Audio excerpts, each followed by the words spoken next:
Hi everyone, welcome to today's lesson. We're going to be looking at another aspect of measurement this week. So the previous lesson covered siding angles and using horizontal alignments and vertical alignments in order to help your accuracy when drawing from life or copying images. This week we're going to look at quite a common method to use if you're trying to get an accurate rendition of life, and that's comparative measurement. Comparative measurement generally is sort of contrasted against something called sight size.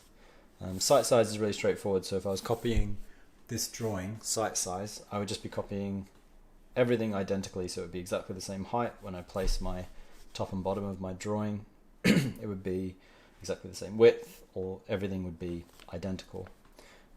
Obviously that's fairly clear when working in 2D, but it works for 3D as well. So a very common method of working from portraits, portrait sitters from life, is to sit the model next to your canvas, step backwards, usually kind of a few meters, 3 or 4 meters back, 5 meters back from the subject in your picture, and then just kind of create an exact copy in the canvas or on the canvas of your sitter in front of you, which is it's a very efficient, great way to work when you have the luxury of being able to place your canvas next to the subject. But very often, particularly if you're working in classes, you're going to be working away from the subject at a distance, which means that if you were to work sight size from a portrait and you were 10 meters away from the subject because you're in a big group of people, your portrait would obviously end up minuscule on the page, but you might want to be able to blow it up. But when you blow it up, you still want to be able to take accurate measurements. So we're going to look today at how you can go about using comparative measurement. So comparative measurement basically means we decide how long a length is in our drawing by seeing how that measurement from the subject fits, how much it fits within the subject itself. So everything goes back to the subject, so we can kind of make things 10 times bigger, we can make them half as big, we can change their size because we're using the relationship within the figure inherently rather than copying directly as we see it. And it sounds kind of complex, and it is a fairly complex form of measurement. It's not something you have to do, but it's a useful tool, and some people like to be able to measure, so I thought I'd go over it. So for my example, I'm using this kind of classical Greek, sort of photograph of a classical Greek sculpture, just because figures are often one of the things that we tend to use comparative measurement for. And the way you would typically begin a comparative measurement drawing would be to decide how big you want your drawing to be. So I'm going to scale my drawing up by kind of a reasonable amount, but not hugely. So let's make the top, so that's my camera. So the top of his head might be up here, and the bottom of his feet, or the bottom of the pedestal, kind of down here somewhere. Bearing in mind this is just going to be a 20-minute session, so we're not going to do an accurate, kind of a finished copy of this figure, but we're going to block in his gesture, similar to how we do gestures in previous lessons. So you can see the height of the original is only about this big, whereas mine is kind of larger by maybe like a third, something like that. So not an easy amount to kind of scale up inherently. So I've got my top and my bottom, and I know that my top and my bottom is this tall in my reference, and it's this tall in my own drawing. So to get the width, which is typically what we would jump to, so the widest point is his elbow, and so about here, sticking out from that piece of cloth. So we know that that's the overall width. We know this is the overall height. So to figure out how big I'm going to have to make the width on this drawing, I have to see how many times, using a measuring implement, like I've got a paintbrush, but you can use knitting needles, you can use a skewer, you can use a chopstick, anything long and thin will do, long, thin and straight. So this is how wide it is. I'm going to see, so I've dropped swivel down, so I've taken the width measurement using the end of the brush and my fingers, drop it down here, and then measure sort of, that's one width, that's two widths, and that's two widths, and about a third. I eyeball that, so yeah, about a third. So that means that the width of this overall image goes into the height 2 times and a third. So let's have a go at that. Initially we're going to be guessing. So let's say this is the overall width.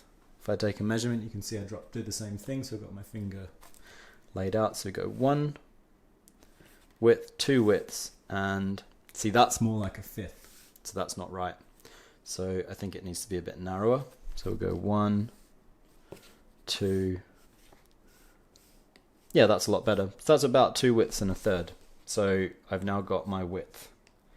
So somewhere like that will be where his elbow is, and then here, but it's kind of lower down, so we're looking for the widest point on the left is sort of down this part of the drawing.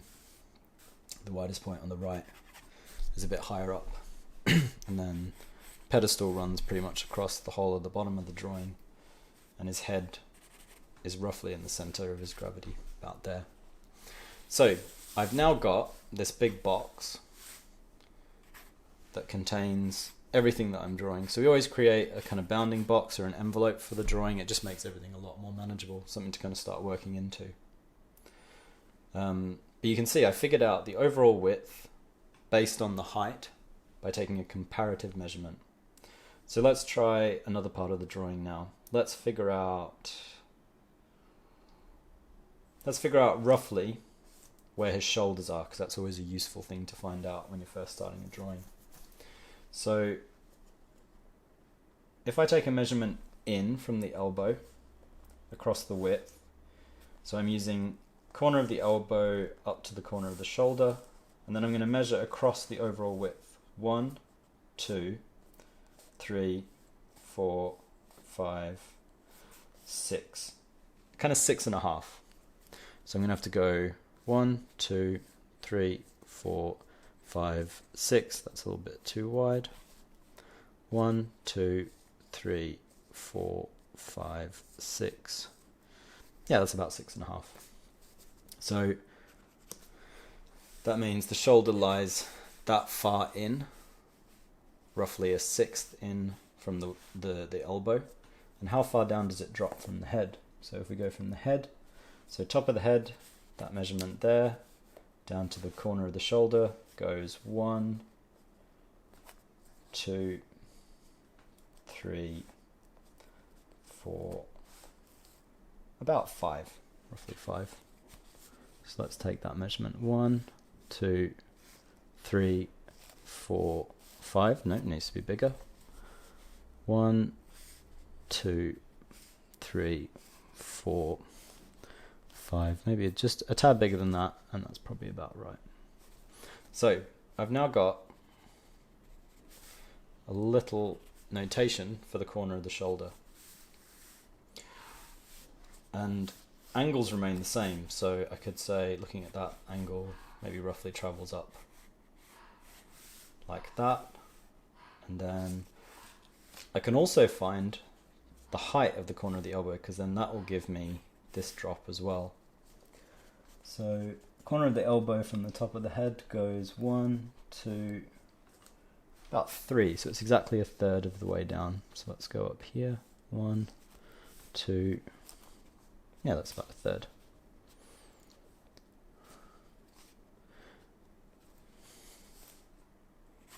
Which is about where I guess where it would be.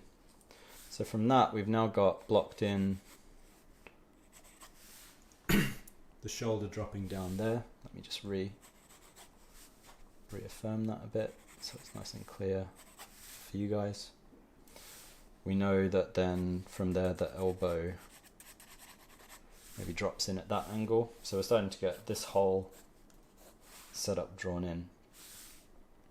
Now I could find where this neck and side of the head slopes up from by taking a measurement in from this corner here that I now have, or actually maybe even easier would be to just do a measurement from the side of the drawing. So that would be 1, 2, let's say 2 2/3. So go 1, 2, 1, 2, 2 2/3. So about there. You can see this slopes kind of something like this. That gives us the side of our head. We know that's the top of the head. The head kind of is going to be sloping down like this. Could look for the overall, say the width to this point here, the other side of that beard. And that's, so now we're getting to a point where we can start to use, if we take one measurement, happens it's identical to another, we can just translate it across. So looking at this corner of the shoulder point to the edge of the neck is exactly the same as the overall width of the head. So that's easy. I don't need to take any more measurements. I just go bang, across there. That's the edge of the head. And that's got a similar sort of gesture to it. So we've got side of our head in. We know our beard sort of dropping down, something like that.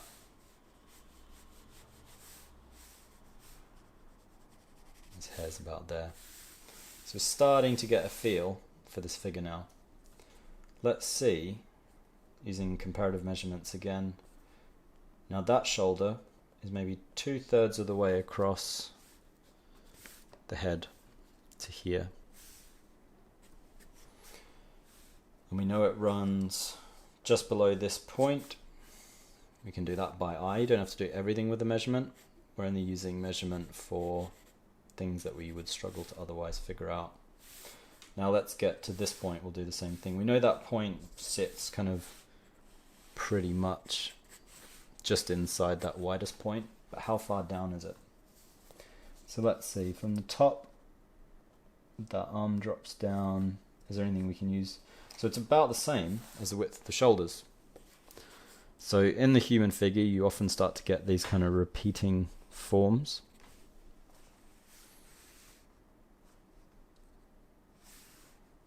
That seems a bit too high to me, actually, which means something may be off.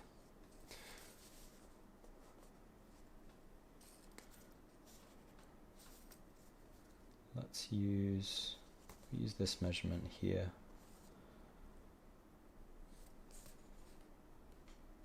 Or perhaps it maybe just sits further in, I would say, actually. So maybe if it sits in that far, and the overall length of the arm is just a tad shorter than that right hand arm, it would drop down to about there. So you can use a variety of different methods to start using these comparisons. You can see now, if I take from this point here that we had across there, that angle feels about right as well. This overall shape feels similar to this overall shape here, which is what we're after. So let's carry on a bit with the top of the body here, because I think it's coming along pretty nicely. And we could figure out the width of the torso. So working inwards, or let's try to place the torso a bit more freeform. So the overall width of the torso as we see it, up to this thing that he's got his chest propped up against, is about just under half this overall width. So let's take that measurement, about there. We know it sits, looking at it, eyeballing it, sits just inside here. So let's put it from there to there. We've now got our chest width. Where that chest tapers in looks like it's about the same as the overall height. So you start to look for things that are identical. So if that's that tall, then this chest line probably runs, or the sort of flatter bit of his pectorals runs something like this.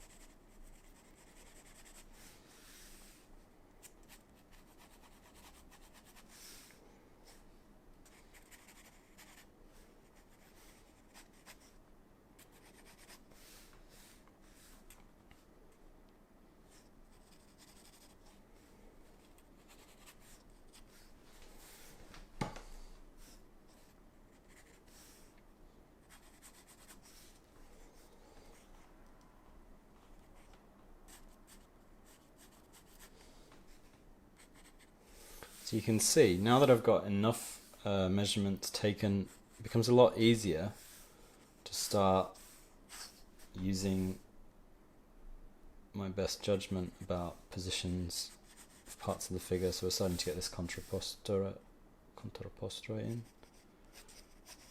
The legs would be sloping back from that point. You can see we start pretty quickly to block things in nicely for our drawing. But that initial sort of comparative measurement stage that I'm kind of starting to drop out of using as much now, as I start to look for these shapes, just using my eye. But this stage, just using my eye, becomes a lot easier because we went through that process of initially establishing a lot of these shapes.